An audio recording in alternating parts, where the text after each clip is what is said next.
আসসালামাইকুম সুপ্রিয় শিক্ষার্থীবৃন্দ, কি অবস্থা তোমাদের? আই হোপ তোমরা সবাই অনেক ভালো আছো। তো আজকের এই ভিডিওতে তোমাদের সাথে কথা বলবো ঢাকা বিশ্ববিদ্যালয়ের বিশেষ মাইগ্রেশন ও নতুন ভর্তির ধাপ নিয়ে। তো এখানে তোমরা কারা কারা চান্স পেয়েছো এবং তোমাদের চান্স পাওয়ার পর তোমাদের কি কি করতে হবে, সাক্ষাৎকার কবে এবং কি কি পেপারস লাগবে, A to Z আলোচনা করব। তো তোমরা যারা ভিডিওটি দেখছো তোমাদের অনুরোধ প্রথম থেকে শেষ পর্যন্ত দেখার জন্য। তো ঢাকা বিশ্ববিদ্যালয়ে দ্বিতীয় ধাপের মাইগ্রেশন শেষ হয়ে যাওয়ার পরেও কিছু সংখ্যক আসন ফাঁকা থাকার কারণে শিক্ষার্থীরা নতুন করে এখানে ভর্তির সুযোগ পেয়েছে। তো দ্যাটস ওয়াই তারা নতুন ভর্তি তালিকা প্রকাশ করেছে। তো তোমরা যারা চান্স পেয়েছো তোমরা ঢাকা বিশ্ববিদ্যালয়ের ওয়েবসাইটে লগ ইন করলেই তোমাদের বিস্তারিত তোমরা দেখতে পারবে। তো চলো কথা না বাড়িয়ে দেখে নেওয়া যাক। তো তোমরা যদি স্ক্রিনে লক্ষ্য করো তোমরা দেখতে পারবে যে ঢাকা বিশ্ববিদ্যালয়ের বিশেষ মাইগ্রেশন ও শূন্য আসনের বিভাগ মনোনয়ন প্রকাশ এই শিরোনামের দ্য ডেইলি ক্যাম্পাসে একটি বিজ্ঞপ্তি প্রকাশিত হয়েছে। তো আমরা যদি এখানে বিস্তারিত দেখি তাহলে দেখতে পাই ঢাকা বিশ্ববিদ্যালয়ের 2024-25 শিক্ষাবর্ষে বিশেষ মাইগ্রেশনের দ্বিতীয় ও চূড়ান্ত ধাপের ফলাফল প্রকাশ করা হয়েছে। একই সঙ্গে শূন্য আসনের জন্য অপেক্ষমান থেকে ভর্তি ইচ্ছুক শিক্ষার্থীদের বিভাগ মনোনয়ন প্রকাশ করা হয়েছে ভর্তি বিষয়ক ওয়েবসাইটে। সে অনুযায়ী আগামী শুক্রবার অর্থাৎ 22 আগস্ট থেকে ভর্তি কার্যক্রম শুরু। তো তোমরা এখানে যদি লক্ষ্য করো তাহলে তোমরা দেখতে পেলে যে তোমাদের বিশেষ মাইগ্রেশনের দ্বিতীয় চূড়ান্ত ধাপের ফলাফল প্রকাশিত হয়ে গেছে এবং একই সঙ্গে আবার আসন ফাঁকা থাকার কারণে নতুন বিভাগ মনোনয়ন প্রকাশ করেছে ভর্তি বিষয়ক ওয়েবসাইটে। তো ভর্তি বিষয়ক ওয়েবসাইটে বলা হয়েছে যাদের বিশেষ বিষয় পরিবর্তন হয়েছে তারা অনলাইনে 50 টাকা মাইগ্রেশন ফি জমা দিয়ে পেমেন্টের স্লিপের কপি সহকারে নতুন বিভাগে যোগাযোগ করবেন এবং নতুন করে যারা বিভাগ মনোনয়ন পেয়েছে তারা অনলাইনে বিশ্ববিদ্যালয়ের নির্ধারিত ভর্তি ফি জমা দিয়ে মূল মার্কশিট ও অন্যান্য কাগজপত্র সহ সংশ্লিষ্ট ইউনিটের প্রকাশিত বিজ্ঞপ্তি অনুযায়ী সাক্ষাৎকারে উপস্থিত হয়ে ভর্তি কার্যক্রম শুরু করবে।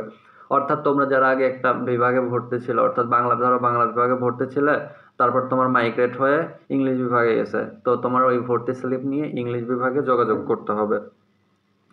তো বিজ্ঞান বিভাগে বিভাগ মনোনয়ন পাওয়া শিক্ষার্থীদের ভর্তি সাক্ষাৎকার নেওয়া হবে আগামী 25 আগস্ট এবং কলা, আইন ও সামাজিক বিজ্ঞান ইউনিট ও ব্যবসায় শিক্ষা ইউনিটের সাক্ষাৎকার 22 আগস্ট নেওয়া হবে, অর্থাৎ আজকে তোমাদের ভাইবা নেওয়া হবে। তো সাক্ষাৎকারের সময় যে যে পেপারস প্রয়োজন হবে সেটি হচ্ছে ভর্তি পরীক্ষার মূল প্রবেশপত্র, তারপর এসএসসি ও এইচএসসি পরীক্ষার একাডেমিক মূল ট্রান্সক্রিপ্ট বা মার্কশিট, ভর্তি কেন্দ্রীয় অফিসের নির্দেশনা অনুযায়ী অনলাইনে জমা দেওয়া ফি রসিদটি তোমাদের লাগবে। তোমরা যে ভর্তির জন্য টাকা জমা দিবে সেটি তোমাদেরকে লাগবে এবং অনলাইনে পূরণকৃত প্রার্থীর প্রাথমিক আবেদনের বিস্তারিত ফর্ম ও শিক্ষার্থীর ভর্তিযোগ্য বিষয়সমূহের পছন্দক্রমের প্রিন্ট কপি, অর্থাৎ ফর্মের নিচের অংশে প্রার্থীর মোবাইল নম্বর ও স্বাক্ষর দিতে হবে এবং এখানে ভর্তি ইচ্ছুক শিক্ষার্থীদের জন্য প্রয়োজনীয় পরামর্শ দিয়ে দিয়েছে তারা যে সাক্ষাৎকারের সময় প্রার্থীদের মূল একাডেমিক ট্রান্সক্রিপ্ট সহ ডিন অফিসে জমা রাখতে হবে। এগুলো জমা দেওয়ার পূর্বে প্রার্থীদের এসএসসি এবং এইচএসসি পরীক্ষার একাডেমিক ট্রান্সক্রিপ্ট সহ পর্যাপ্ত সংখ্যক অর্থাৎ কমপক্ষে 20 কপি ফটোকপি করে নিজের কাছে রাখতে হবে, যা পরবর্তী সময়ে ভর্তি সংক্রান্ত ও অন্যান্য বিভিন্ন কাজে প্রয়োজন হবে। এবং বিষয় পরিবর্তনের ক্ষেত্রে নতুন বিভাগ বা ইনস্টিটিউটে ক্লাস শুরু করবে এবং অনলাইনে বিশ্ববিদ্যালয়ের ফি এর সংশোধিত পরিশোধের ডাউনলোডকৃত কপি নিয়ে এবং বিভাগ বা ইনস্টিটিউটের উন্নয়ন ফি সমন্বয় সাপেক্ষে ভর্তির কার্যক্রম সম্পন্ন করতে হবে। সেক্ষেত্রে বেশি টাকা লাগলে প্রদান করতে হবে, পূর্বেই বেশি টাকা দিলে তা পরিশোধযোগ্য নয়।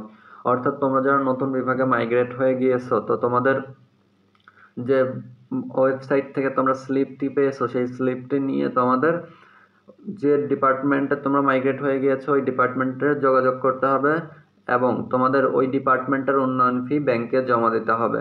তো আশা করি তোমাদের সম্পূর্ণ বিষয়টি বোঝাতে পারলাম। তো দেখা হবে নতুন কোনো ভিডিওতে, ততক্ষণ পর্যন্ত সবাই ভালো থাকো, সুস্থ থাকো। আসসালামু আলাইকুম।